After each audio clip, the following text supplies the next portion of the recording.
Fifth class. Everything about me. I'm asking you leading questions because I don't really know what else to ask, so I'll just make the observation which you just made. I think it's interesting when it comes to this type of content, when it seems to be so female dominated in terms of engagement. I invited a gentleman and he was gonna Not come. interesting? Well, it's tragic. I struggle to explain why. I wonder if David might be able to, or care to speculate or share anything. I've just asked me that before, and I'm hard for me to even. Because we're gonna talk about data today, and I'm gonna give you some concrete things about happiness and even how it relates to success. It's so interesting to me, and I don't mean this as a dig on like half of the population of men, but I'm just, it doesn't seem to be a space, as big of a space or acceptance to talk about this cut, to like feel good, help yourself in that side, because I don't know why. Maybe it feels too vulnerable, or maybe I don't know what, but yeah, I don't know.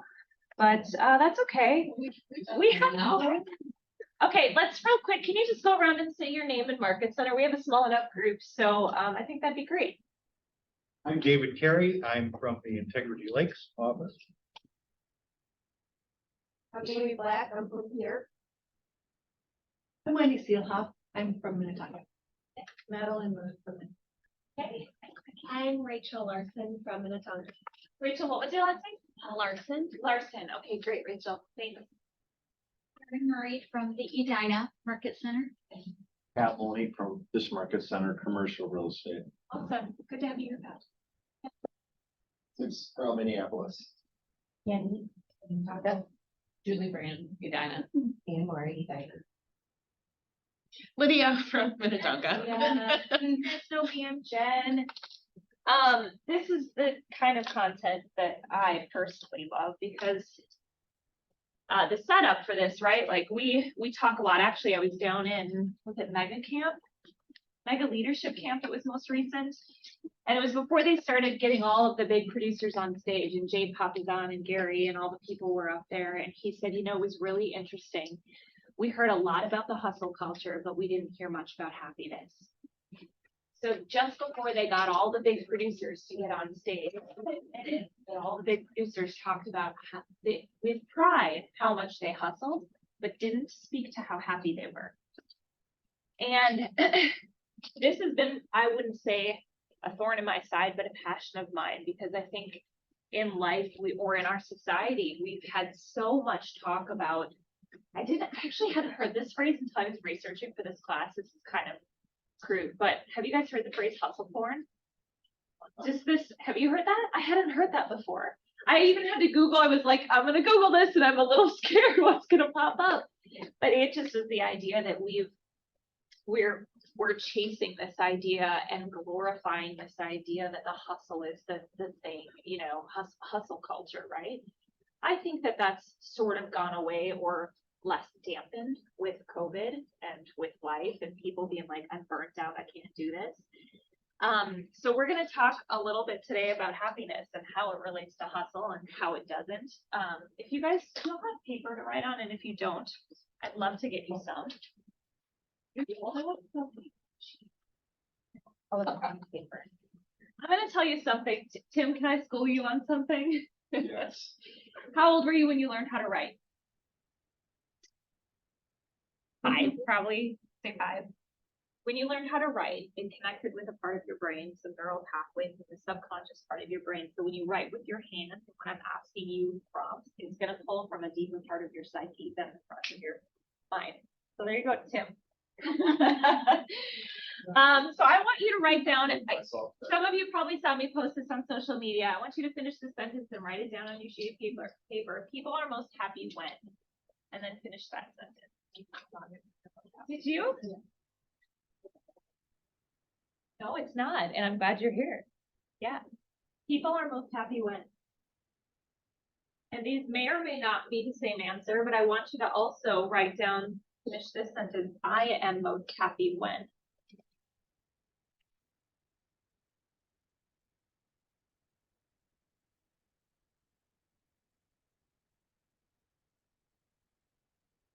I'm going to come back to that. I Actually, let's.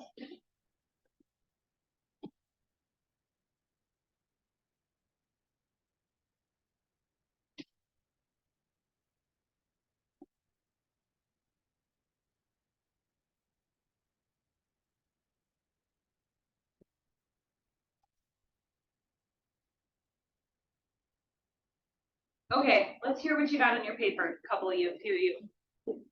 People are most happy when? Doing what they love, okay, great. Great. When they're appreciated by their friends and peers.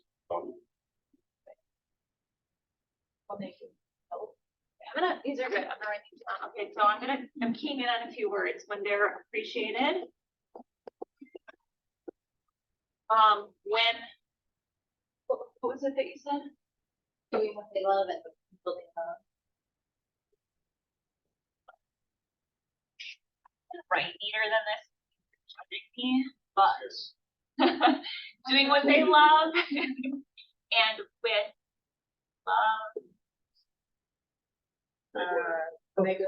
That's it. what was that? Phil. When they feel fulfilled, Yeah. okay? Anything else? Yeah, David. Living in, what I always call living in authenticity. Okay. Oh, Go ahead. Okay, I had the word connecting in mind and the rest of my sentence is already covered up there. like connecting with people you love, connecting with people you love, Friends, doing loved things you ones. love, just putting these all together. Yeah. Great. Being useful. That along those lines, making an impact. Then kind of next to alignment or authenticity, being aligned with their values. Having a lucrative side hustle. Excellent. What Everyone, about that makes people happy, or what about that would make you happy? What, I mean, I'm Would asking, make me happy. yeah, what about that would make you happy? Money. You know, I want to keep digging on this, but I'm gonna leave it for now. I think when we show this, these are great, you guys. Thank you. Yeah. Oh, Sarah on Zoom says when they're connected to a sense of purpose. Yeah, with the impact, but also that.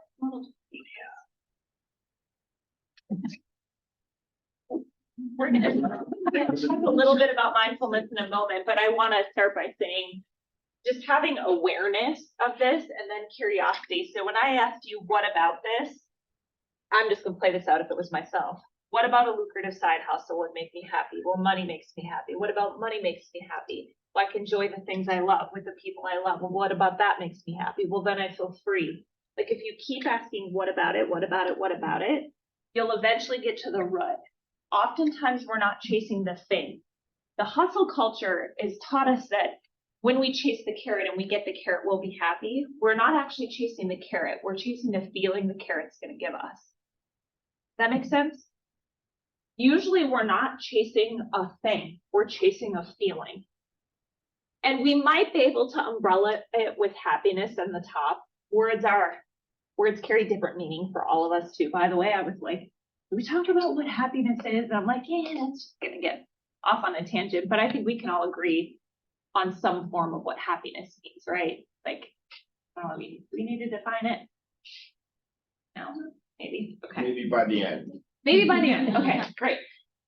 Okay. We're gonna, This is a side effect.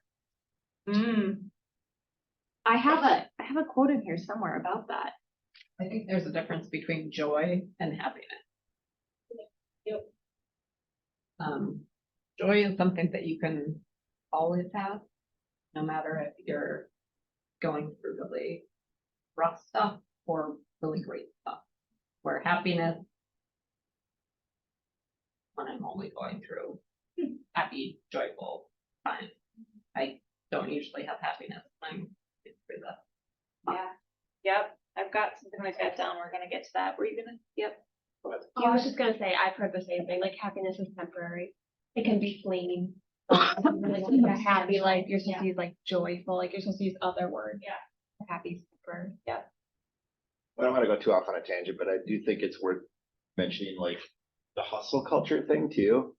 A lot of that I think is driven by fear of other people's opinion and trying to do it and think presses of it. Like you want to look like you're so busy. And I think it's important to point that out because one of the hardest obstacles we have to get to these things, is to stop worrying about what we think we should do or what'll impress other people and really just be internal and ask ourselves that question and nobody else. You're absolutely going to dive into that. I wanted to set a perfect segue here. So it is important to think about why we think we should hustle. So one of the things that I had written down here is that sometimes we do this through a lens of martyrdom. Maybe you've been there or I've been there where I feel like, well, I felt that as a mom, you know, where I'm just like, I'm working so hard and I'm doing all the laundry and I'm doing all the things. And there's almost a sense of pride with the fact that I'm hustling so hard and working so hard that it's from this lens of martyrdom. And sometimes that's self-serving, right? Like beneath that, sometimes it's like, well, it feels good to know that I'm the one laying on this altar right now, which is kind of, you know, I mean, it can get pretty deep, but really asking like, why am I doing this? Am I doing this for the validation of somebody else? Am I doing it because I like it? Am I doing it because I'm afraid? So it's one of the first things that for you to be aware of is if I'm finding myself in this hustle mode, what's behind that? When you show up with a curiosity and go, why is this?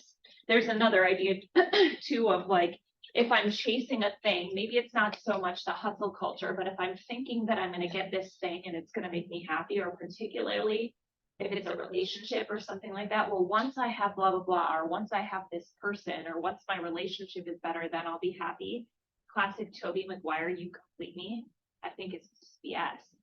Like, those things can add to our lives, but if we are not whole and happy to begin with, they just are it's fleeting. That's when the happiness is fleeting, and it's not from a core place, if that makes sense.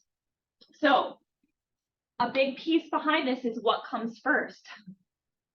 Hustle or happy? What comes first? The things or happiness? And clearly I'm setting this up to tell you that happiness should come first, and that the studies show that when happiness comes first, productivity and success and all of those other things show up. I also believe that all of the other good things, or if you want to call them blessings or whatever else they are, they show up. Like if I'm walking through life in a place of genuine joy, we're going to go with joy and not happiness. If I have a positive outlook, if I show up in this room with energy, do you think it's going to attract different things into my life? Do you think maybe my employer would be like, you know what? Jen's really showing up this way. I want to give her this opportunity because of that. Versus if I'm like, there really should be 300 people, you know, or what, right? Like we get to choose how we show up in every circumstance. And when we show up that way, we attract different things into our life. So it starts here. I will just be, what's the phrase? This is where I always get stuck on idioms. I'll preach it, whatever. Stand on the soapbox. It always starts here, inside out, rather than outside in. And when we get straight here, then all of the other things show up. So here's a bit of data for you. I don't have, as you can see, any slides up here, but I will just share my notes with you guys if you want any of this. Otherwise, I would, you know, if you're curious about this, you can take notes. So have you guys heard of Sean Acor? He was at one of the family reunion deals, and he's a psychologist that talks a lot about happiness. He has some great TED Talks. Research in the fields of positive psychology and neuroscience has proven in no uncertain terms that the relationship between success and happiness is that happiness fuels success and not the other way around. Happiness fuels success, not the other way around. Acor's research has proven that increased happiness, this is so interesting to me. So he's done a ton of research. This isn't just anecdotal. Increased happiness leads to 23% reduction in stress, 39% improvement in health, 31% improvement in productivity. Our brain functions significantly better in a positive mood than in a negative or a neutral mood or stressed. So there's an opportunity for us, right? What does it look like if we're chasing, and I'm going to really reluctantly use that word, if we're chasing a positive mindset, if we're chasing joy, or if we're working on that and putting that on our goals each week, and then seeing, I mean, we also have other business goals, obviously, but if we know the byproduct is all of these other things, Another study for you, MIT, Stanford, and Harvard did a hedonic flexibility principle study. The time use study had 28,000 people and watched how they were spending their time. So the burnt out people, they looked for 4 ways to escape their stress, which is no surprise, right? If you've had a really long day and you're super burnt out, you come home, what are you most likely to do? Or what? Like, yeah, like doom scroll, glass of wine, done, right? That's, what did you say? Guilty. Yeah, right. We can be honest. We're human. This is real. Okay. Here. So yeah, when we're depleted, we tend to lean on poor escape routes. So drinking, social media, maybe going out with friends and try to escape that thing. The people that are having fun, so conversely, the people that are having fun or have happiness in their life and that have bumper rails on their work-life balance, which I think is a big opportunity for us as business owners and entrepreneurs. When they shut the work off at 5 o'clock, they're the ones that show up with vigor to take on the next day. Not surprising, right? But like, okay. So also, those people that charge their batteries at night, they studied, can do twice the production in less work hours than the people that are working 60-hour work weeks, going home depleted, doing the poor behavior, coming back to work. They're less productive. Half the production is what this study showed. Those same people seek out challenges. So now, because their batteries are totally charged, not only are they more productive in work, but they have more leftover energy. So they're seeking out a new challenge. Business I can build. Can I do an Ironman? They're looking for more things because that feeling of challenge is rewarding to them. Can't that be a side hustle too? Sure. Yeah. What's your side hustle? I'm really Looking for what? Yeah, you looking for a side hustle? You're all charged February. I think it's so personal. Lucrative, or you sit in and run an Ironman, or do something that you thought you never could do. Paint a picture that you don't even know the primary colors, but you want to learn how to paint, right? Yeah. That could be your side hustle, right? Yeah. I mean, that's what they're saying. When you're taking care of yourself, that you have full batteries, and then you also have time, because in the time that you are at work, you're more productive. So now you have more energy and you have more time. It's a positive cycle versus the other way where we're spiraling downward. I think it's just worth noting because there are different studies out there. There was a British study from Oxford that's found that happy workers were 13% more productive. So there's a range in what people are finding, but either way, that was 1,800 workers.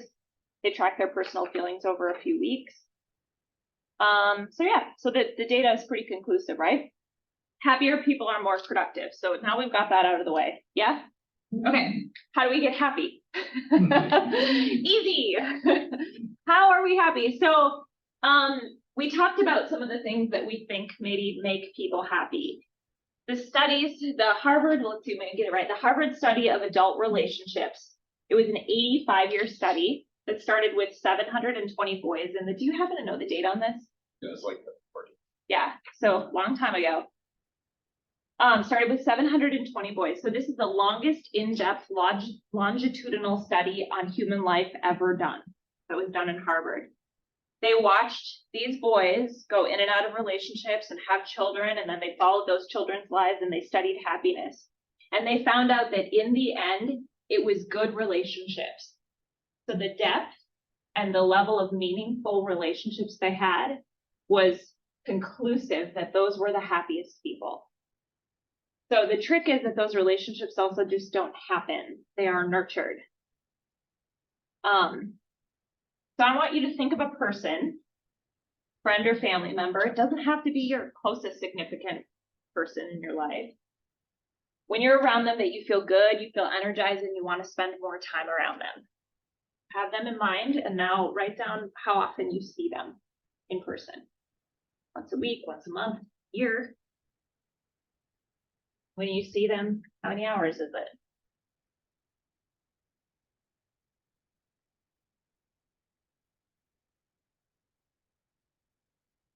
Willing to share their number. How often do you see the people that mean the most to you or energize you the most? Yeah. Okay. Can I ask what feels to me like a somewhat vulnerable? I'm gonna ask it. You don't have to answer it. How many of you feel like you could benefit from more meaningful relationships in your life? Okay.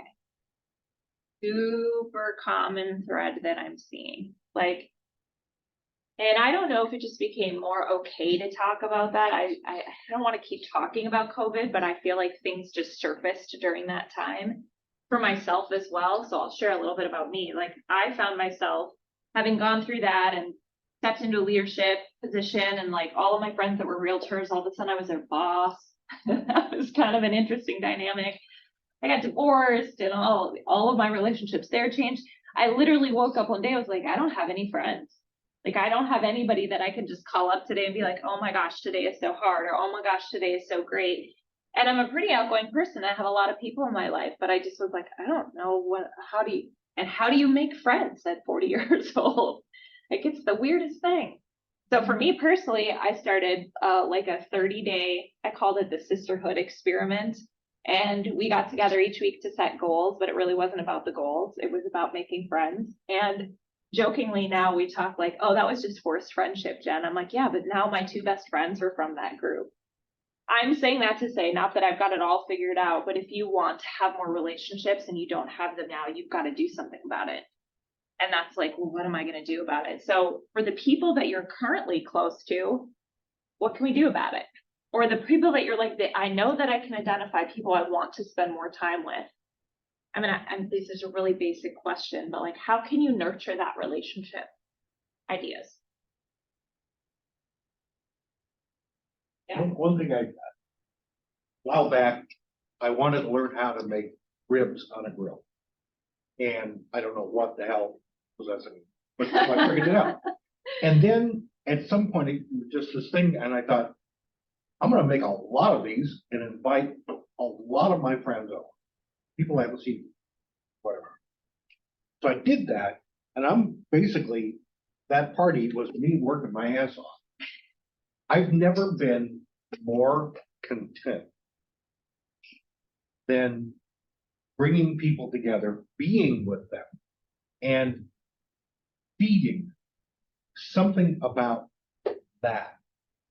And it was a way to reconnect. And, you know, in some cases, it was like, we have neighbors, nice young people, we know them, that's great. But I said, come over, bring over your babies. All of a sudden, you know, the whole existence of our little place on this block just went out. It's kind of like money, how you want it, a lucrative hustle. I think money's only as good as what you do with it, right? So your time and the ribs and the busting your ass, buying everything, how much joy that brought you. You know, you could have ate those ribs over 3 months by yourself, but look what you did with your time, your energy, and your passion, and what you really wanted to do. The objective was to learn how to make ribs, but look what you did with your passion. I think that's kind of the what's the word I'm looking for? The Holy Grail, right? I mean, that's what we're all looking for. Right. Yeah. I have a lot of great relationships and some for honestly. And the key is being intentional. I built a screen porch in my house. I invite people over all the time for a party on porch in little groups of 4 and 5. And I hear repeatedly, thank you so much for keeping us together. Whether it's the people I went through and got organizational leadership, I got a degree with this little cohort. I have them over. They're like, you know, if it wasn't for you, we probably wouldn't. And when we're together, it goes right back to all that stuff we shared, and they are perfectly comfortable being authentic and vulnerable and dumping their stuff. And we've known each other for years, and there's a high level of trust there. And so even if it only happens once a quarter, I'm really intentional about connecting with those people, about having them over. Other groups as well. And then there are the people that daily, weekly, we check in, but you're right, it doesn't just happen. And it is, I mean. Yeah, it takes intention. Thank you for sharing. I think this is going to link to some of the other stuff we're going to dive into here, but just as we dive into what makes you happy, what are the things you enjoy, think about how I can do those with other people. And you're in an environment, guys, where we're setting goals every week, every month. We're setting business goals, hopefully. And with that, we should also be setting personal goals, especially when we know that science proves that when we are setting personal goals and when we're more happy, we're more successful. This should be at the top of your goals for the week. Who can I call this week that I haven't connected in a while? Who can I invite over to my porch? I would just like emphasize what you said too, that I think it's just my spin on it. When we talk about deep and meaningful relationships, that means something different to me than when I talk about like having a friend. Because I can call a lot of people my friends, but what does it mean when I have somebody that I can say, oh my gosh, I just had this fear run through my mind, and where is it coming from, and what's happening? You know, when we can really be authentic there's so many buzzwords around it, but I think if you want deep and meaningful relationships and you don't have them right now, you might need to be the one to lead the charge on that. So if you invite people over for a porch party and a couple people stay extra late, what can you share with them that feels just a little bit scary to share, you know, that will deepen that relationship? Food for thought on that. Okay. Thought this was kind of sweet, worth also sharing. A part of that Harvard study, Waldinger is the psychologist that was a big part of it. He said, don't put off love. Maturity involves learning not to push away love. It's about attachment to another person in the sense that someone else is there for you, especially when you need them. So I think whether we can look at that love romantically or just even within our friendships and close relationships, not just about romantic partnerships, but there is an element that feels scary to let people in too, right? What if we lose them? What if we get hurt? What if we can't trust them? What if? So then then we keep putting off love because we're afraid of whatever we're afraid of. This is a tangent, but I really believe that we can't love if we can't grieve, because they're the sides of one coin, two sides of one coin. Everything we love, we will lose. Great food to do, but I'm like, your capacity to be willing to lose something is going to be equivalent to your capacity and ability to love. So we're going over today. Okay, so relationships number 1. Now I want to talk about the second piece of this, and you guys talked about it a little bit. There are a lot of studies that talk about different skills and tools and things we can do, and we're going to dive into that in terms of, I'm just going to say like juicing life for all that it has, because I think that we can find so much happiness and joy and goodness in every moment that we have. But beyond that, actually what I wrote down for number 2 is living a life that's aligned. So sort of aligned with your values, living authentically. So that first starts with understanding, and I've talked to a lot of people that are like, I don't know what I enjoy. Like, I don't know what makes me happy. If that's you, that's okay. I would say it starts with self-awareness, understanding in the moment, like what are my values, what am I aligned with, and what brings me joy and happiness. And they can be really little things. I did want to cite this quote. So Michael Rucker is a psychologist. He's an author of The Fun Habit. He talked about fun being the action, joy, you kind of referenced this idea, joy being the output of the fun. Fun is the action, joy is the output. And then he also talks about wonder. And wonder is something out of an emotional state that tends to also eventually bring about happiness. You can have wonder over technology. You can have wonder have gravity, have wonder over a lot of things. That brings about a lot of happiness too. So we need to start with being mindful. So if we can't be present in the moment and be mindful about what's bringing us joy, then we obviously can't start building on that. So I have a few questions of reflection for you. Let's start with, jump in here. What did you enjoy as a child? Right now, you're kind of like, what can I do just for fun? I'm not good at painting. Well, did you like painting when you were a kid? Great, paint. I don't care if you're good at it. Think about what you loved doing as a kid. What was that? Okay. notice throughout the day or notice now, like what lights you up.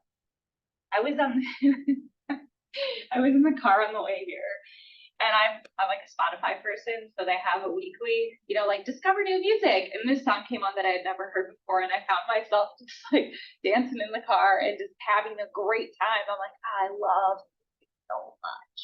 It's definitely something good music lights me up. It's super simple. What lights you up? How could I maximize how much I like music in my life, right? Firstly, what dims you? So I'm gonna dive into this for a minute. Actually, I'm gonna give you an overview. In order for us to figure out how we can live a life that's aligned, there's so many ways we could look at this, but I boiled this down into a few categories. Identify what causes us stress, and then how do we handle that? Identify what adds us joy, and then how do we handle that? And I'm gonna talk about that. So, what dims you? What are the things that stress you out? Who are the people that steal your joy, deplete your energy? You might need to set some boundaries there and change some things. If you have particular things that cause you stress, like for me, I have a daughter right now who is in a dance company that's 30 minutes away from where I live, and she's there 4 hours a night, 3 days a week. So I'd have to drive 2 hours on all of those nights, or I need to sit in my car or a coffee shop for 3 hours. Causes me stress. So when you identify the things that cause you stress, then I'm asking, is there a system I can create? Is there a person I can add to help me? Like, how can I reduce stress in a very practical way? We want to limit our amount of stress and increase our amount of joy, right? So option one is to remove the stress or get help with stress, right? That's one way to handle stress. Remove it or get help with it somehow. Option two, and this can be, do all of these things, change your perspective on the stress. What was that? So hard. I lost my patience with my daughter because I had, Mom, what's for dinner? I'm like, I had the whole week planned out. I had the thing in the crock pot. I had made breakfast for them that morning. I had a plan I'm going to go to a coffee shop and I'm going to work on editing my podcast. I had this whole plan. And then it was like, Mom, I don't like that thing for dinner. And I was like,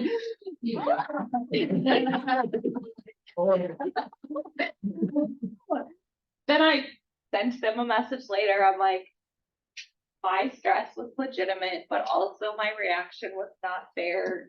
And I'm going to work on changing my perspective around this because I can't change this scenario. So all I can change is my perspective around it.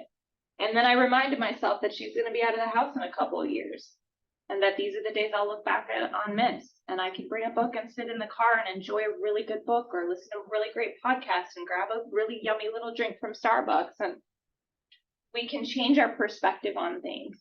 When we can't change the thing, what's your other option? Hate it? Live in the stress? Or go ahead, yeah. Well, and I was just gonna say, like, somebody said it's so hard, and it is. At first.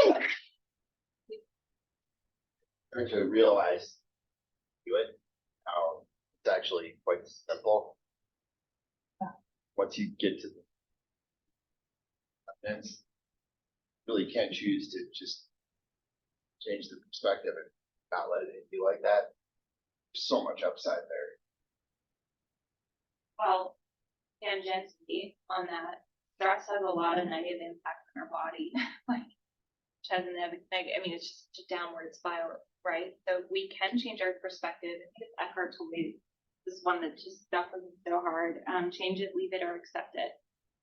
There are your three options. But like in your situation, changing your perspective is also thinking about things differently. So like, have you gone in and have you talked to all the girls to find out where they live and see if there's somebody that lives close to you? Right. That you could share that, there's so many different things in life that we can do to help us change our perspective. Yeah, for sure.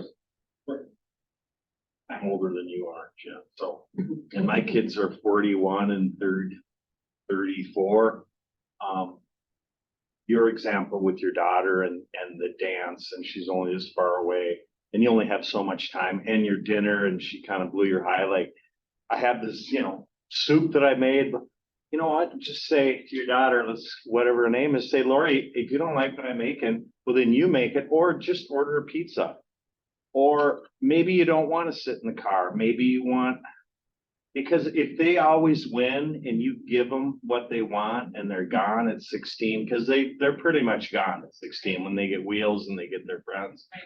You don't really teach them anything. You know, they can't always have it, even though selfishly, you know, because you see the big picture at your age, that you know that, you know, it's just, it's a fine line. You shouldn't always bend because you're the mom. Parenting, that's like parenting talk to me. We can get on that. Maybe we'll have a parenting class over time. I don't disagree with that. I won't go into how I handled it at the end of the day, but I do think if there's a situation that we're in that we cannot change, X, Y, Z. I can't change, gosh, what if I have an illness that's chronic, that I can't heal somehow or whatever? Then I'm faced with accepting it or resisting it the rest of my life. And what are the benefits of either of those? Let's be honest. Sometimes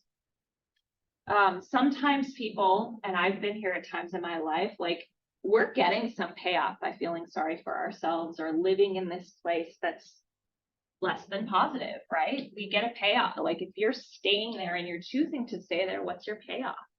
People feel sorry for you and that feels good. Like I'm not, and I don't say that with any judgment. Ask yourself that if you're choosing to stay there, what's causing you to choose that as an option? Or do you just feel like you can't get out of it? Well, then hopefully there's some things today or other things that you can read and dive into to get some more resources that can help you move out of that. But you guys have heard of Viktor Frankl's, right? Man's Search for Meaning. He's in the Auschwitz. Yeah, he was in Auschwitz and wrote this book. And the whole idea is that disposition isn't circumstantial. So we can choose our perspective even in the worst of circumstances. And that is one of the worst of circumstances. Yeah, but you can find you can find, I don't know, happiness is the right word, purpose and meaning, in the midst of anything.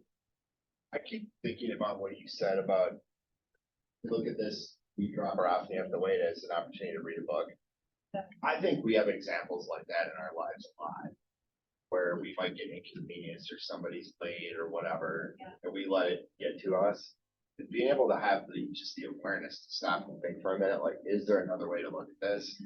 Is that's what it can lead to. This is a great opportunity for me to just sit and read.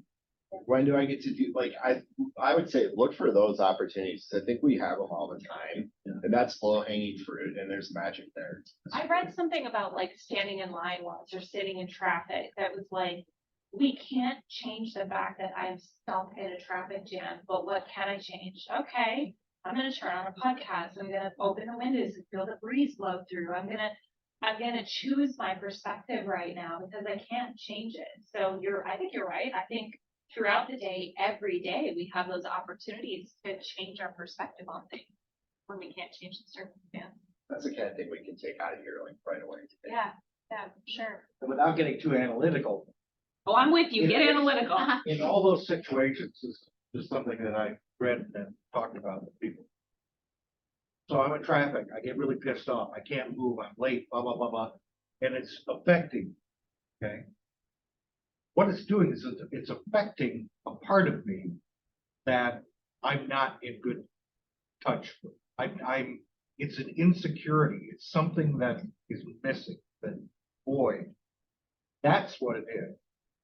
If I am working towards being me and understanding, it's much easier for me to say, well, this sucks. But I'm gonna sit here and just be. Rather than, all of the emotions and all of the pain usually is because I'm not aware of why I am and what I'm supposed to be. What's really triggering? Like, I want to be in control and I'm not in control. I Like, mean, how many times have you been late for something? Go, oh God, I tried to get on here and blah, blah, blah, and I'm late, and oh my God, and I'm no good. What am I trying to go into this business? Yeah. Oh my God. Thank you, David. So with the stress, remove the stress, change the perspective, and then the third thing I'm gonna add is increase your capacity to handle stressors. I'm gonna get a little sciencey on you for a second here. You guys cool with that? You guys have heard the term fight or flight, right? All right. It is early, close to me. Okay, so demands. And resources. Okay, so when our demands are greater than our resources, we tend to spiral down. And this causes us to go into a fight or flight mode, where our body actually sends hormones through our body that causes us to go into fight or flight. Our amygdala in our brain, which you've probably also heard is called a lizard brain, monkey brain, different things, is the part of the brain that is always scanning and looking for things that are going to be a threat to what we know and understand, right? So this traffic is a threat to me feeling like I'm in control. And all of a sudden your body fires and goes into fight or flight. So then it releases cortisol, adrenaline, and I actually pulled up a chart here that I'm not obviously showing you guys.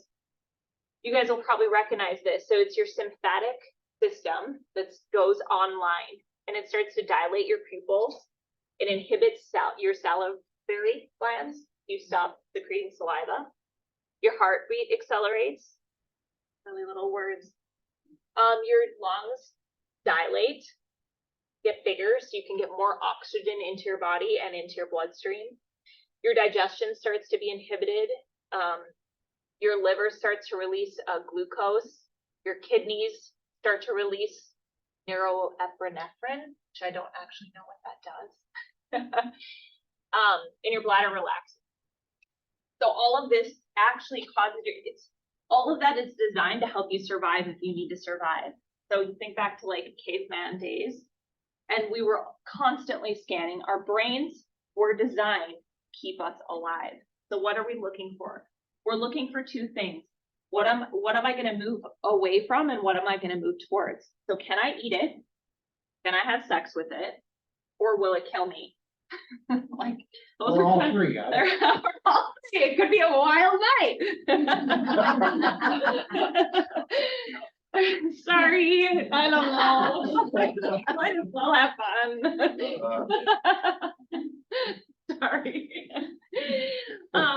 Your brain is scanning for those things, and unfortunately, sort of, our brain still does that. We're still wondering, is this thing a threat to me or not? And if it feels like it's a threat in any way, then we go offline and we get triggered, and it's hard to come back from that in that moment when your physiological body is actually going through things. Like if I get in an argument with somebody and all of a sudden everything goes offline, it's not the time to solve the problem, because I'm literally not functioning in my right mind. I'm functioning like an animal in that moment, protecting myself or whatever it might be. So when your demands are greater than your resources, you go on a downward spiral. Okay. When you, and this is about perception sometimes too. This would be easier if I flipped it the other way around, but when your resources are greater than your demands, you go in an upward spiral. And then you tend to get into creative mode. Creative about solutions, creative about what makes you happy. So this is when your parasympathetic system comes online. So I'm going to talk about what that does. It's basically the opposite of everything else. Your pupils constrict, you start salivating more, your heartbeat actually slows, your digestion is better. Your constrict bronchi, what's really happening in your lungs? Maybe you can breathe deeper. Yeah, your intestines, bladder, liver, they all work better. So parasympathetic is rest and digest. Sympathetic is fight and flight, okay? So when you're sleeping, you're in that rest and digest mode. And we want to figure out how to help our bodies be able to handle stress. These are actually real tools that help you when you can't change a circumstance or you're not changing your perspective. How can you actually increase your capacity to handle stress? Do any of you do anything that you know that has increased your capacity to handle stress? Yeah, what? Okay. Like Bike, yep. Body, yep. Yeah, meditation is a big one. I recently did a form of meditation called, it was actually yoga, Kundalini yoga, and you go through, has anybody done that? It wasn't spiritual for me, so I'll just throw that disclaimer out there, that it was breathing, like a bunch of different breathing that actually gets your blood and your breath flowing in a certain kind of way. And there was one particular posture, like you're holding your hands like this over your head for over 3 minutes and breathing like a fast, rapid breath. And in 3 minutes, I'm sweating, I'm just like, everything in my mind is going, stop this. This is so uncomfortable. But when you do that, you're training your parasympathetic system to be able to handle small amounts of stress that aren't going to kill you. You start training your body that you're okay under stress. So when I'm talking about actually training your body to be able to handle more stress, there are things like that you can do that trains your mind and trains your body and trains your nervous system that you can handle more stress than you previously could. So that's something to look into. Some people, there are different kinds of breath work out there. Some are a little woo-woo and that may not be your thing. What I'm talking about is more of this like yoga type breathing. Have you guys heard of ice baths? Anybody done that? No, I tried turning the shower down really cold right before I get out in the morning for that. I can't stay in it very long. I'm working on that. That's what I was thinking of. So let's use the cold shower because I hate cold showers.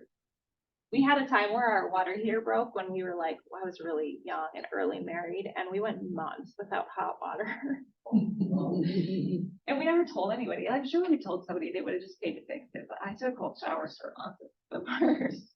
But the worst is resisting it. And you're just like, oh, that sucks. But if you stand there and train your body to like surrender to it sort of and relax to it, you train your body that can handle the stress. So cold showers, ice baths. Living in Minnesota. Yeah, yeah, right. Living in Minnesota. There's an element of that of learning how to tell yourself and tell your body that you're okay. So there are things like that you can do to increase your capacity for it. It's really anything that makes you uncomfortable. Yeah. that you can stay in. Yeah. That does great. Pause on that for a minute. Like, what makes you uncomfortable? I had a little bit of this surprise. I don't know if I've told many, not that I'm trying to hide it, but I just haven't thought about it till now. After COVID, I remember when we got back into the office, I had a little bit of social anxiety that really surprised me.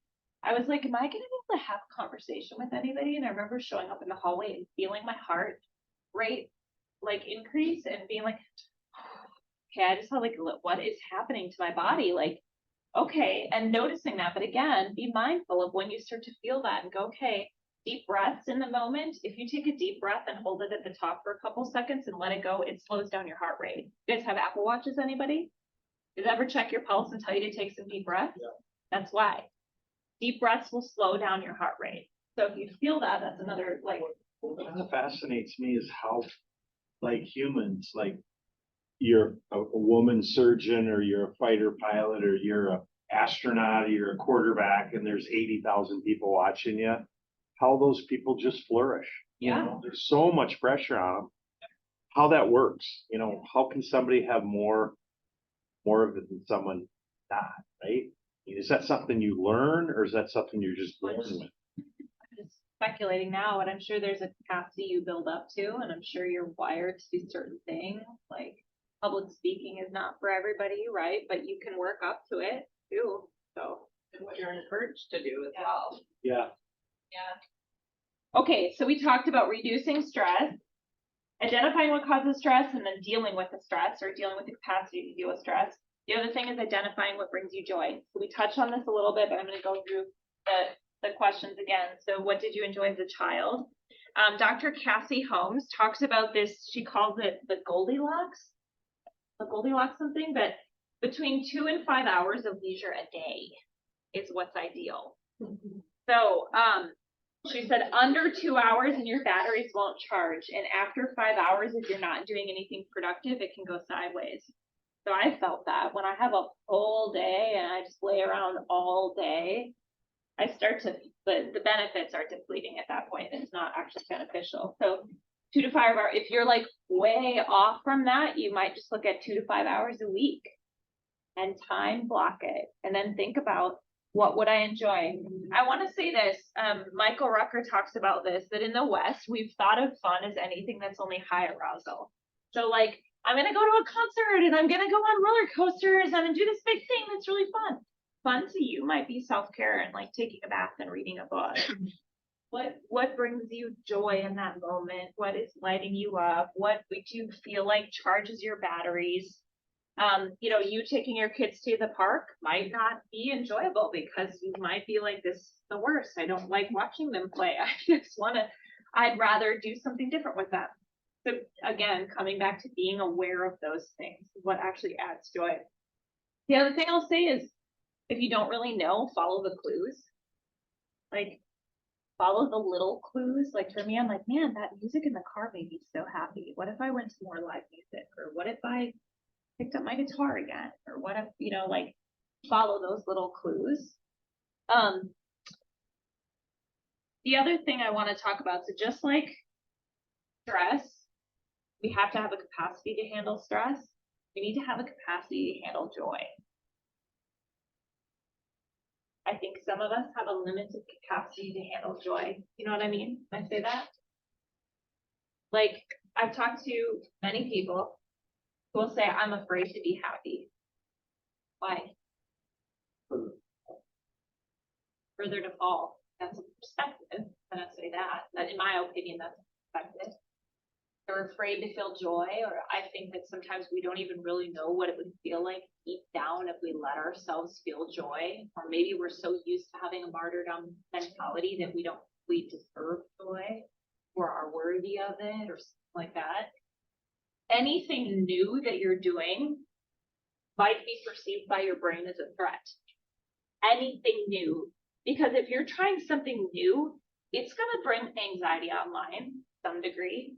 And that might kick in your lizard brain to say like, hey, this is a threat, this is new, I'm not comfortable with this. So you might have some discomfort as you lean into what brings you happiness and joy. And then that's the spot to lean into that and increase your capacity and literally tell your nervous system, you're safe here. You can handle this. I heard a podcast the other day, this woman was talking about wealth, and she said, you probably can't actually handle bringing in a bunch of wealth all at once because your nervous system is at whatever threshold it's at right now, and so are your habits. You can bring in some, and then you have to be like, okay, it's okay, we're safe here, we can handle this here, we can develop new habits here, and then move up from there. So you actually sometimes need to pause and just tell yourself, you're safe, you're okay. I feel like it's easy to think about that in terms of love in relationships. Like I open up my heart a little bit and I step into a relationship and I have to remind myself, you're safe here. Okay. You're safe. And even if you get hurt, you're okay. You can take the risk. It's the same with joy, I think, and the same with happiness. Sometimes we hold ourselves back because we're afraid of how it might feel. Do you think you have to learn certain things though as well? Tell me more what you mean. Well, so like at the luxury home tour yesterday, it's Andrea Project House, and I was in the laundry room, and there's these drawers that you pull out that had laundry baskets in them. I had to go ask her.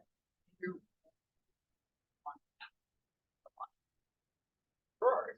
She's like, well, when we bring our clothes down, I have a whole load to wash that was like dark white and colors in the baskets in the laundry room.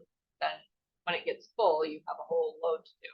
And so like me, just even understanding how something like that is used just helps you put another piece to a puzzle that maybe you just don't know. Sure, yeah. I think knowledge is really powerful with everything. I remember Diana Kokoska, as it relates to like wealth. She was like, when I didn't have any money, I would go to these really expensive, shops, restaurants and things, and I wouldn't get anything. I would just walk in and see them and start acclimating myself to what it would feel like to me to have those things or experience those things. And they weren't for those things' sake for her. It was just to raise her barometer of what she could accept in her life. And a lot of times we consciously resist happiness, I think, ultimately, and therefore also the things that might come with happiness. So, another note that I wanted to make, that honestly doesn't dawn on me often because I tend to be wired to be a pretty positive person, but, have you guys heard the phrase toxic positivity? Tell me what you've heard about that or what you know about that. Like it refers to just glossing over painful things, just trying to pretend that just looking at switching, being positive or happy, everything's better. Yeah, I've heard it too, like, especially say you're having a bad day and you're venting to someone and then all they're doing is like, well, that's not too bad. Or like, or maybe like, and like constantly trying to switch it. It's like, well, maybe if you need 5 minutes to like say unwind, like where the world isn't ending, but right now my world is not feeling it. But like the opposite side of like sometimes people are like, won't let you be. Sometimes it's good to feel shitty. Yeah. It's okay. I think, Tim, what you started with, I think, first starting with yourself as a person, you know when you need to feel the feelings you need to feel. Like I love my pattern would be to push away the negative feelings because they were bad feelings, right? I've learned to just let them flow through me and they move through pretty quick when I just let them move through me, right? But when you grow up in an environment that labels all of those feelings and thoughts as bad, or when you come to a class like this that says be positive, be happy, be positive, be happy, and then life happens, and then you lose something, or you lose your patience, or your whatever the things are, it's human to be human too. And I just want to say that, like, you also know, and only you know when you've been sitting in it for too long, when it's time to get out, and then you need to do what you need to do to get out of that, and then comes back to asking yourself, why am I choosing to sit here? What is the payoff for me right now? So, toxic positivity, I think, is also a thing because of social media, that we kind of feel like we should live this really curated life and everything should be perfect. That's not, I maybe should have started by saying that. That's not what I'm talking about. I am talking about something that is more deep and more meaningful and not just the surface, like, let's stay positive. So it's real to feel the spectrum of feelings. I think that's really good too. Okay. What are your thoughts? Ahas. I don't know if there's been some dispute as to whether or not it's real, but the last words of Steve Jobs, just as he knew he was dying, very soon after, supposedly. And it doesn't matter if he actually said it or not, perfect. Look it up. It's Viktor Frankl. You know, we talk a lot about goal setting. At the end of your life, that's your goal. That's what man's search for meaning is. The thing that he discovered is what people want is to get to the end of their life and say, I had a meaningful life. There was value in my existence. If you can start working on that before the end of your life, everything else fits. You'll find all the solutions. Will you be rich? May not. Probably don't need to be. You know what you're going for. Yeah. You guys heard of the regrets of dying? We're gonna end on this note. I'll wrap it up differently, but this is a best-selling memoir by Bronnie Ware, and the 5 regrets that she interviewed all these people that were, you know, close to death. Top 5 regrets that people from the dearly departing. I wish I'd had the courage to live a life true to myself, not the life others expected of me. For 2, I wish I hadn't worked so hard. 3, I wish I'd had the courage to express my feelings. 4, I wish I had stayed in touch with my friends. 5, I wish I had let myself be happier. I mean, that's it. And we know that those are people's regrets, and we have the opportunity right now to not live with regrets, to change the things. Kind of an odd class maybe to have in a business but I think if you guys can start taking little, you know, whether it's you're in traffic today and you start to take a different mindset approach to things that might cause you stress or frustration. And I would encourage you guys to really think on the relationship thing and start setting goals for relationships, for the things that bring you happiness, little things, 30 minutes a day. How can I actually charge my batteries So work up to a minimum of 2 hours a day of leisure where you're charging your batteries, where it's not like, that dead time of just like doom scrolling. Does that actually make you feel better? No. Usually like drinking a glass of wine is nice, but after 2, I'm like, ugh, and the next day, it's like kind of nice, but it doesn't actually charge me up. So maybe you're different, but think about those things too. And then think about the stresses in your life. How can you decrease those? Or how can you change your perspective or increase your capacity on it? We're at the time of year, guys, where we're goal setting for next year. I always encourage people to do a personal growth and development plan. So you're really looking at every month of the year, and maybe you're tackling I want to I want to play my guitar more. I want to have X number of coffee dates. You can actually quantify goals around these areas of your personal life that are going to make you more happy, that will make you more successful. So think about that now as your goal setting and goal planning for the year ahead too, and then merge that. You can still hustle. I mean, I didn't talk much about the hustle at all, but I do think that you can still work hard and hit your goals and be happy. It doesn't have to be one or the other. It can be both. Okay? People that do 2 to 5 hours of leisure are happier. They're happier and they're more productive. They produce more. Yep. It's real. Really real. Attract more people in life, they attract more opportunities, I mean, all of the stuff. So, okay. Rock and roll. Go be happy. Yeah. Thank you. Thank you.